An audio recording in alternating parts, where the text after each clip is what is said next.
एक बार बड़े बाबा महाराज को उनकी माता जी ने दूध पिला करके सुलाया।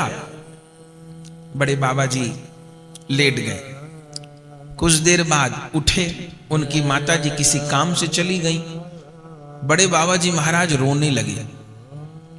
इतनी देर में ही एक तोता आया, जाने कहां से, और तोता घर की खिड़की पर बैठ गया।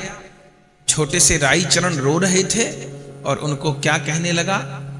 राधा कृष्ण राधा कृष्ण राधा कृष्ण राधा कृष्ण राधा कृष्ण राधा कृष्ण। और बड़े बाबा जी भी उस तोते को देख के परम प्रसन्न हो गए और पीछे पीछे राधा कृष्ण राधा कृष्ण राधा कृष्ण राधा कृष्ण राधा कृष्ण राधा